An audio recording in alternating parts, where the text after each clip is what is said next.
मेरा नाम विवेक है। मेरी उम्र 30 साल की हो चुकी है, पर अब तक मैं कुंवारा हूँ। ना ही मेरी कोई गर्लफ्रेंड है और ना ही शादी के लिए कोई लड़की मिल पा रही है। वजह यह है कि हमारे इलाके में लड़कियों की संख्या बहुत कम है। जो भी लड़कियां शादी के लायक हैं, वह बेहतर लड़कों को ढूंढती हैं और इतनी लड़की देखने के बावजूद भी सभी मुझे रिजेक्ट कर देती हैं। ऐसा नहीं है कि मैं देखने में ख़राब हूँ, ना कम कमाता हूँ। मैं 5 लाख महीने के कमाता हूँ। लड़कियाँ इससे बेहतर लड़के को ढूंढ रही हैं।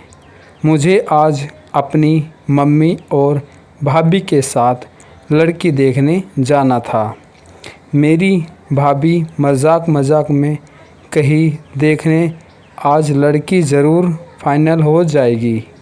मेरी हालत तो इतनी बुरी थी कि मैं लड़की वालों को उल्टा पैसा देने को तैयार था, क्योंकि न जाने कब से अकेला हूँ। मैं यूं ही तड़प रहा हूँ। मुझे भी एक साथी की ज़रूरत है। लड़की देखने मैं इन दोनों के साथ लड़की वालों के पास चला गया था, पर जाकर देखा कि और 2 लोग भी आए हुए हैं इस लड़की को देखने के लिए। मुझे तो बहुत गुस्सा आया। यह क्या तरीका है? हालात को समझते हुए मैं चुपचाप बैठा रहा और भाभी की तरफ देख रहा था। भाभी ने धीरे से कहा, देवर जी परेशान ना हो। लड़की सच सवर कर सबके सामने आ गई थी। लड़की के पापा ने कह दिया था कि जो लड़का हमें उसके ज़्यादा पैसे देगा, उसी से मैं इसकी शादी करवाऊंगी। और साथ ही जिस लड़के की कमाई सबसे अधिक होगी, वही पर मैं अपनी बेटी को विदा करूंगा।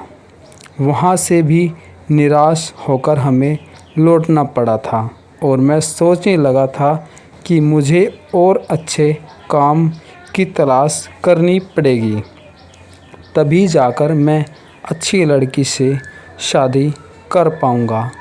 मैं काफ़ी उदास था। मेरी भाभी कहने लगी कि हम तो एक शादी में जा रहे हैं, आप भी हमारे साथ चलो, शायद कोई लड़की वहाँ आपको अच्छी लग जाए। मैंने कहा, भाभी इससे फ़र्क नहीं पड़ता है कि मुझे कोई लड़की अच्छी लगे, लड़कियाँ ही तो मुझे रिजेक्ट कर देती हैं। आप लोग चले जाएं, मेरा मन नहीं लग रहा। मेरे घर वाले बस पकड़कर शादी में चले गए थे। मैं घर में अकेला रह गया था और घर के कामकाज में लगा हुआ था कि तभी किसी ने घर का दरवाज़ा खटखटाया। मैं सोच रहा था कि कौन आया होगा कि कोई दरवाजे को ज़ोर ज़ोर से पीटने लगा था। मुझे तो गुस्सा आने लगा था कि ऐसे ज़ोर से कौन दरवाज़ा पीट रहा है। गुस्से से ही मैंने दरवाज़ा खोला तो सामने का नज़ारा देखकर एक पल के लिए मैं थम गया था। मेरे सामने एक बहुत ही हसीन लड़की खड़ी थी। उसके चेहरे पर डर और घबराहट साफ नज़र आ रही थी। मैं उसकी आंखों में देख रहा था, पर वह पीछे मुड़ मुड़ कर न जाने किसे देख रही थी। लड़की करीब 25 साल की होगी और साड़ी पहनी हुई थी। रंग बिल्कुल गोरा था। उसकी आंखें बड़ी बड़ी थी और चेहरे पर न जाने क्यों खौफ था। उसकी साड़ी का पल्लू नीचे गिर रहा था और उसका गोरा जिस्म साफ नज़र आ रहा था। मुझे लड़की पहली नज़र में ही भा गई थी। मैं सोचने लगा, काश यह लड़की मुझे मिल जाए, पर मैं इंतज़ार कर रहा था कि लड़की भी कुछ कहे। तभी उसने कहा, कुछ गुंडे मेरा पीछा कर रहे हैं। अगर आप मुझे थोड़ी देर के लिए अपने घर पर शरण देते। मेरी हालत ऐसी थी कि मैं बिना कुछ सोचे समझे ही लड़की को अंदर आने को कह दिया। लड़की घर के अंदर आ चुकी थी, लेकिन वह डर से कांप रही थी। मुझसे रहा ना गया। मैं अपना हाथ उसके कंधे पर रखा और कहा, घबराओ मत। उसने मेरी आँखों में देखा और आँखों से मुझे धन्यवाद करने लगी। मैं अपने हाथों से उसे पकड़ रखा था ताकि उसका डर और घबराहट थोड़ा कम हो जाए। तभी पीछे से कुछ गुंडे वहाँ पर आ गए। 4 लोग थे। कहने लगे, लड़की को हमारे हवाले कर दो। मैंने कहा, कैसी बातें कर रहे हो? यह मेरी पत्नी है। मैं अपनी पत्नी को तुम्हारे हवाले कैसे कर सकता हूँ? एक आदमी गुस्से से कहा, झूठ कह रहे हो तुम। यह तुम्हारी पत्नी कैसे हो सकती है? हम लड़की के बगैर तड़प रहे हैं। आज इस हसीन लड़की का मज़ा लेंगे। इसे हमारे हवाले कर दो। मैंने कहा, खबरदार, जो मेरी पत्नी की तरफ आंख उठाकर भी देखा तो यह बाहर क्या निकली? तुम लोग इसके पीछे लग गए। जाओ यहाँ से। दूसरा बंदा कहने लगा, अगर तुम्हारी पत्नी है तो साबित करो। मैंने कहा, इसमें साबित क्या करना है? मेरी पत्नी है। उसने कहा, अगर तेरी पत्नी है तो अभी हमारे सामने इससे प्यार करके दिखाओ। अब उसकी बात सुनकर एक पल के लिए मुझे घबराहट सी होने लगी थी। यह औरत मेरे लिए अनजान है और सबके सामने मैं उससे प्यार कैसे कर सकता हूँ? आखिर मेरे बारे में क्या सोचेगी? मैं इसी सोच में डूबा था कि लड़की मेरे पास आ गई, मेरे हाथ पकड़ लिया और मेरे बाहों से लिपट गई। शायद मेरी ज़िंदगी की पहली लड़की होगी। मेरे हाथ अपने आप उससे लिपट गए थे। उस लड़की को इतनी करीब पाकर मैं बहकने लगा था और मैं धीरे धीरे उस लड़की को चूमने लगा था। गालों को चूमते हुए मैं उसकी होठों को चूमने लगा। उसने आंखें बंद कर ली और मेरे चुंबन को महसूस करने लगी। वह मेरा भरपूर साथ दे रही थी। अब मैं यही चाहता था कि यह गुंडे यहीं खड़े रहें और मुझे इस अजनबी औरत से प्यार मिले। वह भी मुझे चूमने लगी थी और मैं उसके प्यार में डूबने लगा था।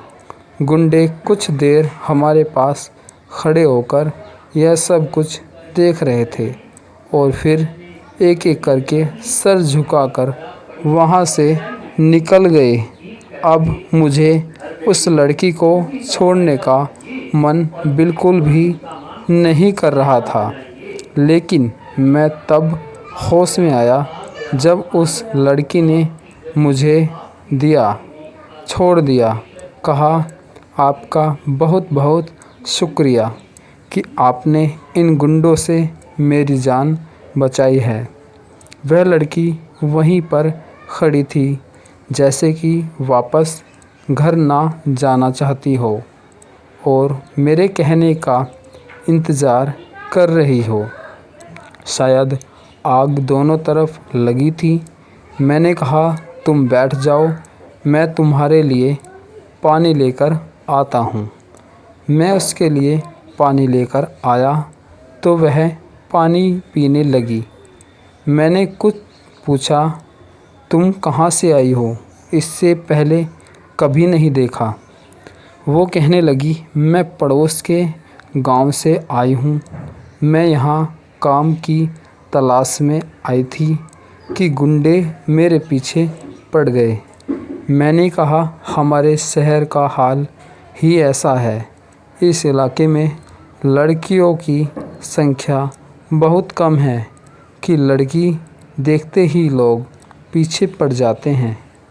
पर तुम यहाँ पर सुरक्षित हो। तुम चाहो तो आज की रात यहाँ पर रुक सकती हो।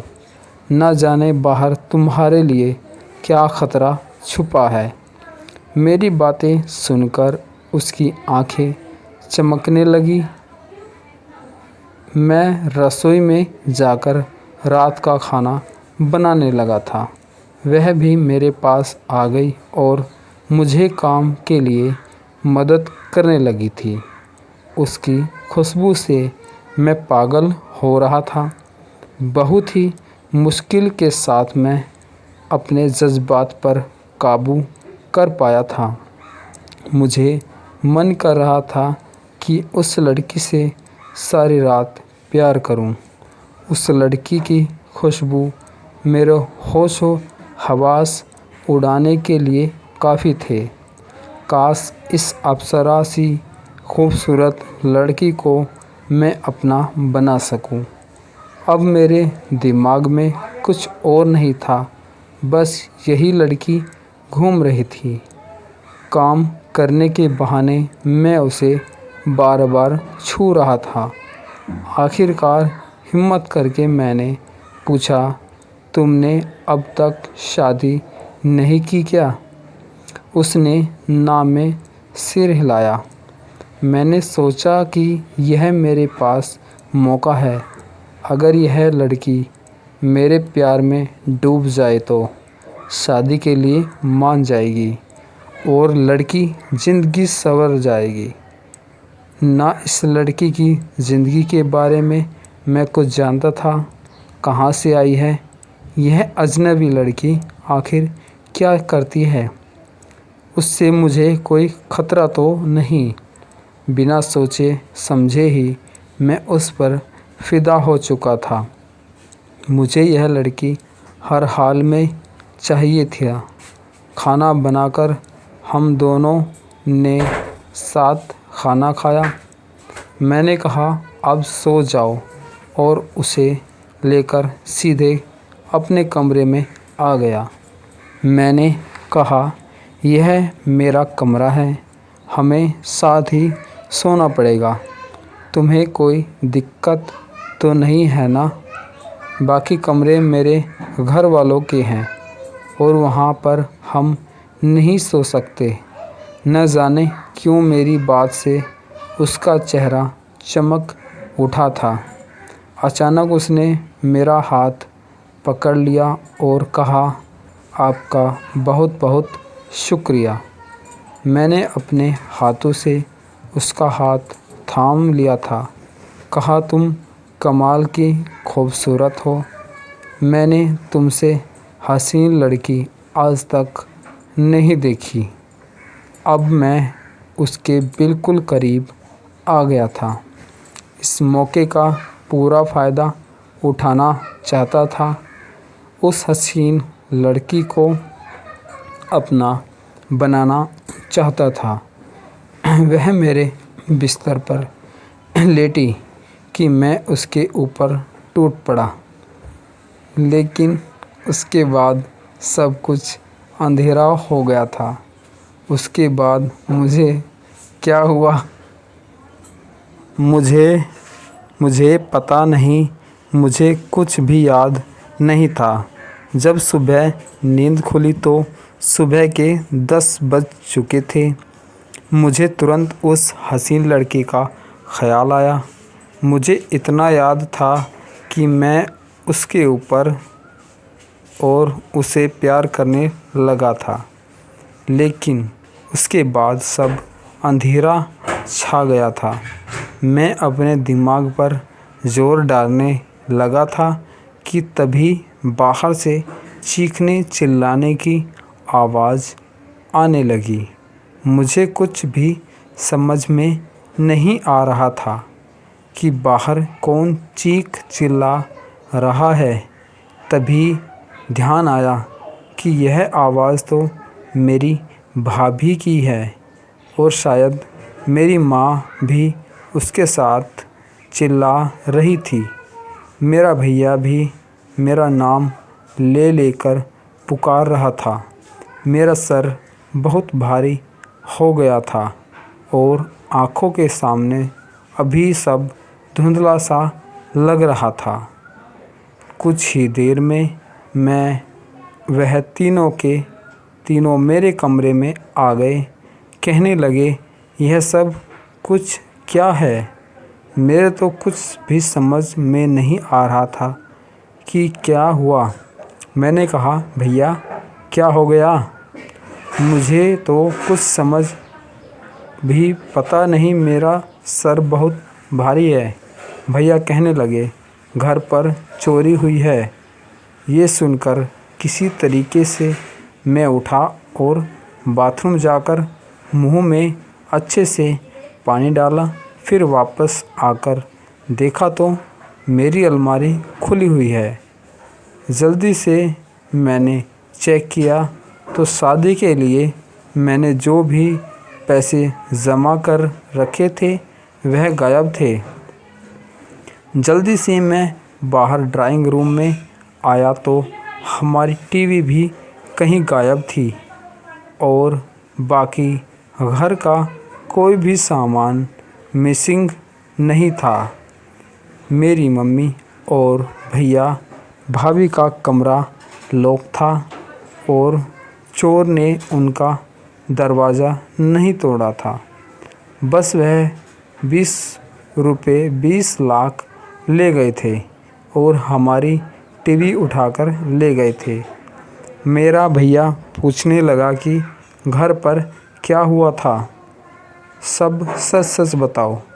उन्हें सच्चाई बताने में मुझे शर्मिंदगी महसूस होने लगी थी, क्योंकि इस चोरी के पीछे कहीं ना कहीं मैं ही जिम्मेदार था। मैंने ही उस लड़की पर भरोसा किया था, उसे अपने घर पर शरण दी थी। हो ना हो इसी लड़की ने सारी चीज़ चुराई होगी। मेरे खाने में बेहोशी की दवाई मिलाई होगी, तभी मैं बेहोश हो गया। मेरे भैया भाभी मेरी तरफ देखने लगे थे।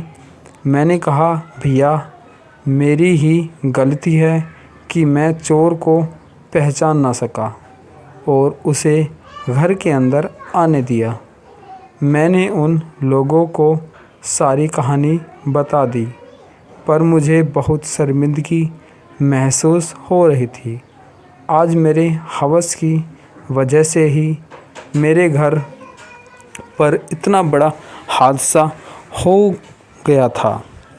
एक खूबसूरत अनजान लड़की को यूं मैं घर के शरण दे दी थी। शायद उस लड़की को पहले से ही मालूम हो गया था कि कोई घर पर नहीं है और मैं कुंवारा और बिल्कुल अकेला हूँ और लड़की की तलाश कर रहा हूँ। हो सकता है वह गुंडे भी उसी के साथ मिले हुए थे। हम पुलिस स्टेशन पहुँच चुके थे और सारी बातें पुलिस को बता दी थी। पुलिस कहने लगे, ऐसा एक ग्रुप काम कर रहा है और कोई और भी कई सारी घरों में उन्होंने चोरी की है। पर मैं उस लड़की को तलाश करने लगा था जो यूं अकेलेपन का शिकार मर्दों को फंसाकर चोरी करती थी, क्योंकि मैं दिल ही दिल उस लड़की को चाहने लगा था। उसने मेरे पैसे भी चुराए थे। मैं उसे हर हाल में हासिल करना चाहता था। 6 महीने की तलाश करने के बाद एक रोज़ मुझे वह लड़की मिल गई।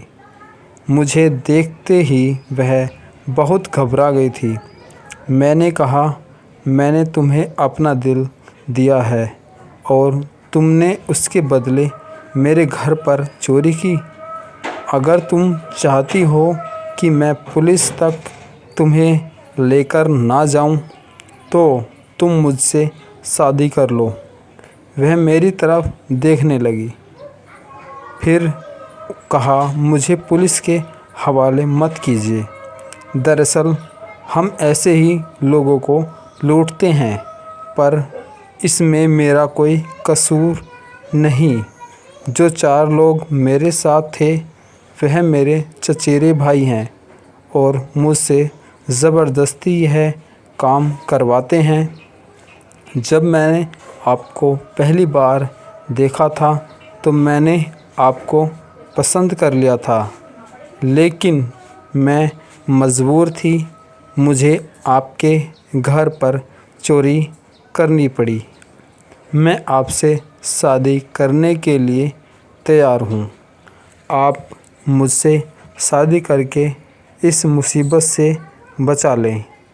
मैंने उस लड़की से शादी कर ली थी, भले ही उसने मुझे एक बार धोखा दिया था, पर फिर भी मैंने उस पर विश्वास कर लिया। उसे अपने घर ले आया और उस लड़की ने बहुत प्यार से मेरे घर को संवारा था। तो दोस्तों, कहानी कैसी लगी? अगर अच्छी लगी हो तो एक कमेंट ज़रूर करें और मिलते हैं अगली वीडियो में। एक बार कमेंट में ज़रूर बताएं। तब तक के लिए नमस्कार। एक कहानी के साथ में फिर हाजिर होते हैं लेकर के। बने रहिए आप हमारे चैनल के साथ में। लाइक और सब्सक्राइब ज़रूर करें।